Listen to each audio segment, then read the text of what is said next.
रासायनिक अभिक्रिया के प्रकार। हम लोग जो पहला क्लास लेकर के चले थे उसमें रासायनिक अभिक्रिया है क्या, रासायनिक समीकरण क्या है, मेरे ख्याल से सबको समझ में आ गया होगा। याद है कुछ? तो रासायनिक अभिक्रिया क्या है हमको पता है, रासायनिक समीकरण क्या है हमको पता है। तो अब है कि रासायनिक अभिक्रिया जब होती है तो कई रूपों में होती है। तो एक साथ अगर हम सबको थोड़ा सा पढ़े तो एग्जाम्पल हो जाएगा, इसलिए हम उसको क्या करते हैं कि हर एक प्रक्रिया को थोड़ा सा हम लोग समझते चलेंगे। और एक बार फिर से हम कह देना चाह रहे हैं कि जो हमारे वीडियो के माध्यम से देखते हैं तो क्लास ज्यादा बड़ा नहीं हो, इसलिए पूरा डिफिनेशन लिखाने के चक्कर में क्या होगा कि वीडियो बहुत बड़ा हो जाएगा और बहुत ज्यादा समय में कम चीज हम दे पाएंगे। तो बुक सबके पास उपलब्ध रहता है और विज्ञान में ज्यादा समझने को महत्व देना है। अगर आप उन चीजों को समझते हैं तो फिर निश्चित तौर पे है कि आपकी सारी बाधाएं दूर हो जाती है। तो मेरा प्रयास होगा कि आपको बिल्कुल बेहतर ढंग से हम समझा दें और वीडियो को फिर से दोबारा देखिए अगर कहीं समझ में नहीं आता हो। तो आज का हमारा ये जो टॉपिक है रासायनिक अभिक्रिया के प्रकार। तो रासायनिक अभिक्रिया के बारे में फिर से हम थोड़ा सा एक बार रिमाइंड करते हैं कि जब कोई पदार्थ, तत्व, यौगिक जब आपस में मिलता है किसी भी माध्यम से, जब आपस में वो प्रतिक्रिया करता है, प्रतिक्रिया के उपरांत एक प्रतिफल देता है, ये सब क्या कहलाता है? रासायनिक अभिक्रिया। लेकिन ये विभिन्न तरीके से करता है। उसमें से सबसे पहला जो नंबर आता है ये क्या कहलाता है? संयोजन की अभिक्रिया। क्या कहलाता है ये? संयोजन। संयोजन शब्द क्या है? संयोग होना, यानी मिलना, जुड़ना, एडिशन होना। अब सवाल है कि किसका जुड़ना संभव है? दो तत्व भी आपस में जुड़ सकते हैं, तत्व मालूम है। संभव है तत्व और यौगिक भी जुड़ सकते हैं। संभव है यौगिक और यौगिक भी जुड़ सकते हैं। इन सबों को जुड़ने के बाद प्रतिक्रिया के उपरांत एक नया पदार्थ अगर बनता है जो कि उनका गुण क्या होगा? अपने मूल पदार्थों से, मूल यौगिकों से, मूल तत्वों से बिल्कुल भिन्न होगा। जाहिर है रासायनिक अभिक्रिया में क्या होता है कि जो प्रतिफल होता है उसका प्रतिकारक से उसका कोई गुण मेलजोल नहीं खाता है।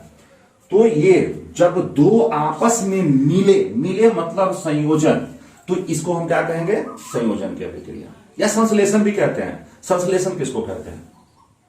संश्लेषित होना मतलब अगर आप कोई चीज मिला करके या बहुत सारा चीज आप डाल रहे हैं और एक नया पदार्थ अगर आप बना रहे हैं कहीं भी इंडस्ट्री में, फैक्ट्री में, तब उसको क्या कहते हैं कि संश्लेषित हुआ। जैसे संश्लेषित वस्त्र के बारे में आप पढ़ते होंगे, तो जिसको भी बनाया जाता है उसको क्या कहते हैं लोग? केमिकली संश्लेषित कहते हैं। तो इसको संश्लेषण अभिक्रिया भी कहते हैं, एक नया पदार्थ बन रहा है। तो संयोजन क्या हो गया कि इसमें जब कोई तत्व, यौगिक आपस में संजोग करके एक नया पदार्थ बनाते हैं तो क्या कहलाता है? ये संयोजन की अभिक्रिया कहलाता है। जैसे एक एग्जांपल आप ले लीजिए संयोजन अभिक्रिया का, C+O2 आपके बुक में जो दिया हुआ है, C+O2। देखिए ये कार्बन है और ये क्या है? आपका ऑक्सीजन है। ये जब दोनों आपस में मिला तो तीर के बाद क्या बना? CO2। आप बहुत प्रकार के एग्जाम्पल, जब भी आप बुक में जाइएगा तो आपको बहुत प्रकार के एग्जाम्पल्स मिल जाएगा। तो संयोजन अभिक्रिया में समझने में मेरे ख्याल से कोई दिक्कत नहीं होगा क्या? तो संयोजन की अभिक्रिया क्या है कि जब कोई भी दो तत्व या यौगिक, जैसे देखिए ये परमाणु और एक अणु के रूप में है, तो इसमें दो तत्व भी हो सकते हैं, दो यौगिक भी हो सकते हैं, तत्व यौगिक भी हो सकते हैं। ये आपस में जब मिलते हैं तो एक नया पदार्थ बनाते हैं, उसको क्या कहते हैं? संयोजन की अभिक्रिया। ठीक है, संयोजन की अभिक्रिया समझ गए। इसके बाद जो है वियोजन है। अब समझ में आ रहा हो कि संयोजन का जस्ट कुछ उल्टा टाइप का वियोजन होगा। तो इसमें क्या होता है? वियोजन की अभिक्रिया में क्या होता है कि कोई भी बड़े अनुभार वाले या कोई भी अणु क्या होते हैं, जैसे मान लीजिए कि अगर अभी इसी को हम तोड़ दें और ये दोनों डिफरेंट, इसको अगर उलट दीजिए तो आप इसको कह सकते हैं कि ये वियोजन का अभिक्रिया है। तो वियोजन का अभिक्रिया क्या होगा कि इसमें मान लीजिए कि कोई भी यौगिक जो है वो क्या होता है? प्रतिक्रिया के उपरांत में अपने जिनसे वो बना हुआ है, जिन तत्वों अथवा यौगिकों से अगर मिल करके वो बना हुआ है और फिर वापस में टूट करके वो अलग अलग अपने कंपोनेंट्स में हो जाए, तब उसको हम लोग क्या कहते हैं? वियोजन। एक एग्जांपल से हम वियोजन अभिक्रिया को देखते हैं। जैसे CaCO3 है, CaCO3। अब देखिए ये क्या होगा? अभिक्रिया के उपरांत अपने आप तो स्वतः नहीं टूटेगा, किसी अभिक्रिया के उपरांत क्या होगा? ये टूटेगा। टूटने के बाद क्या बना? जब अभिक्रिया होगा तो क्या बन गया? CaO plus CO2। अब देखिए जरा सा, अभिक्रिया हुआ, एक बड़ा अनुभार वाला था, ये अभिक्रिया के बाद टूट करके वियोजन माने अलग अलग हो गया, टूट गया। ठीक है, वियोजन सब समझते हो ना जी।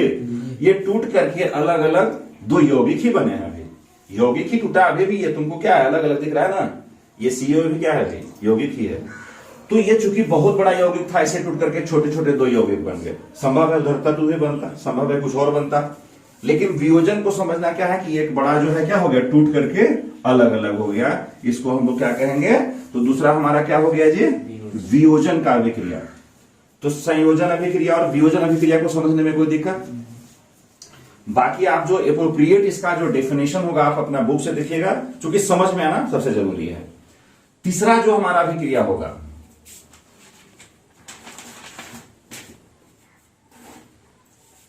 तीसरा है वैद्युत अपघटन। तीसरा अभिक्रिया क्या है, वैद्युत अपघटन। शब्द को समझिए, विद्युत और अपघटन। अपघटन शब्द को हम लोग पहले डिफाइन कर चुके हैं। अपघटन का मतलब क्या होता है, टूट जाना। अपघटित हो जाना मतलब टूट टूट करके बिखर जाना।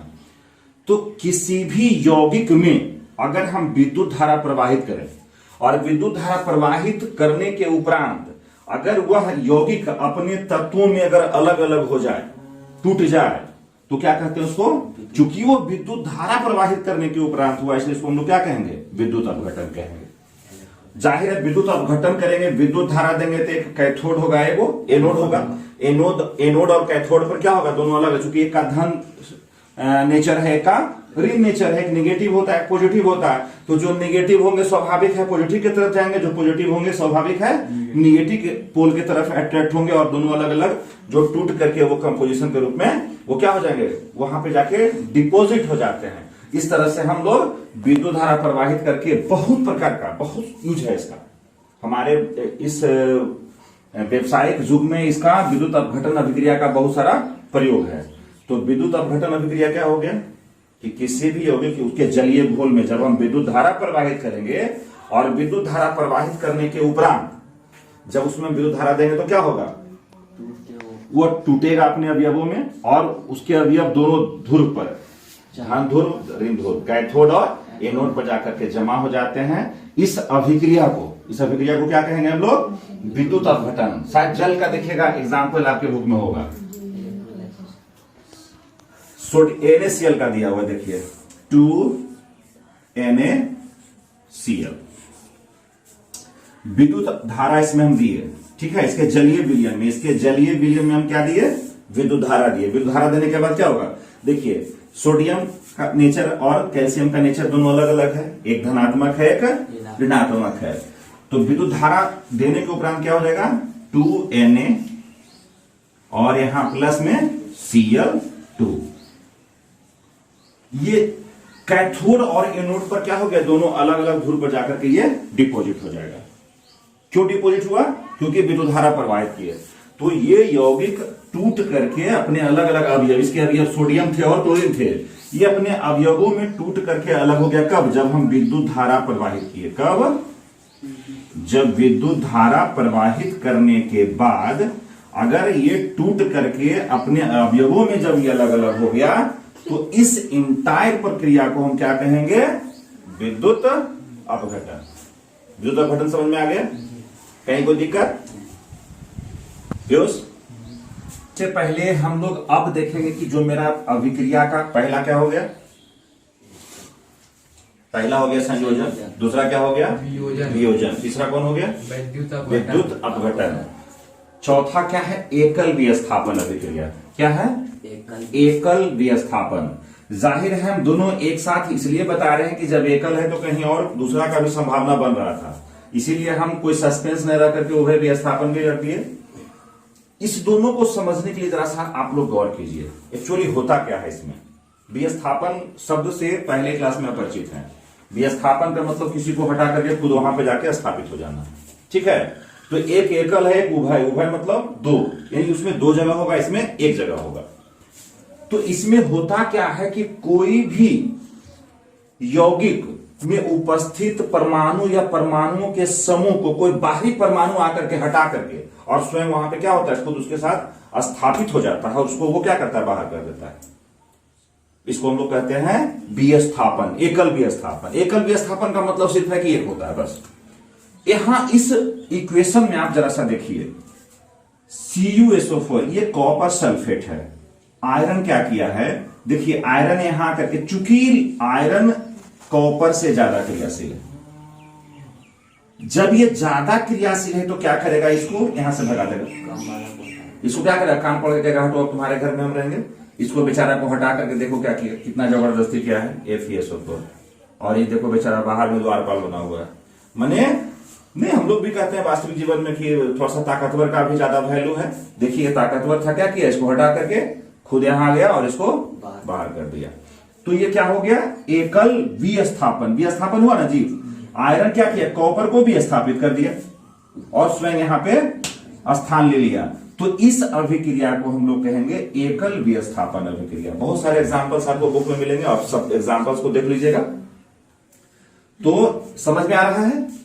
आयरन कॉपर को हटाया, खुद यहां स्थापित होकर के फेरस सल्फेट बना करके कॉपर को बाहर कर दिया, ये हो गया। लेकिन यहां क्या होगा, जस्ट देखिए, उभय विस्थापन के लिए हम एक इक्वेशन देखिए बना के रखे हुए पहले से। इसमें क्या होता है कि दो यौगिक अपने जो भी उसके आयन है उसका विनिमय करता है। विनिमय मतलब अदला बदली। अदला बदली समझते हो कि मेरे पास कुछ है, हम तुमको दे दे, तुम्हारा जो है मेरे पास आ जाए, एक्सचेंज हो जाए। एक्सचेंज का मतलब विनिमय, उसी को विनिमय कहते हैं। तो उभय विस्थापन बिल्कुल वही है। अब देखिए यहां जरा सा गौर से, यहां क्या हुआ कि देखिए, तो यहां एक्स वाई है, ये भी है, दो यौगिक आप इसको मानिए। देखिए क्या हुआ, एक्स बी, यहां बी है, ए को हटाया तो ई एक्स आकर के यहां पर आ गया, ठीक है। ई एक्स बी के साथ कब्जा किया, तो फिर देखो ए कहा कहता ठीक है ठहरो, हम आते हैं, तुम्हारे बाई को लेकर भाग आते हैं। ये बाई को लेकर के भाग के आ गया, देखिए तो एक्स बी, तो देखिए तो बदला बदली हो गया है ना। अगर एक्स हमला किया इस ग्रुप में तो क्या हो गया, जब अभिक्रिया हुआ तो क्या हुआ, देखिए तो खाली बदला बदली हो गया कि नहीं हो गया है, एक इसके साथ और एक इसके साथ, दोनों बढ़ करके अपने क्या किया है, मूलकों का क्या किया है, एक्सचेंज कर लिया है। ऐसे अभिक्रिया को क्या कहते हैं हम लोग, उभय विस्थापन कहते हैं। ये दोनों जगह हो रहा है, ऐसा नहीं कि बस ये इसको हटाया ही चला गया। अगर यह इसको हटाया, ये खुद यहां आया, प्रतिस्थापन तो हुआ ही हुआ, लेकिन ऐसा नहीं हुआ कि ए छोड़ दिया। देखिए ए भी क्या किया है, किसके साथ है, बाई के साथ। बाई इसी का परिवार था ना, तो कहा कि ठीक है, तुम इसके, अगर हमको यहां से भगाया तो हम इसको यहां से भगाते हैं।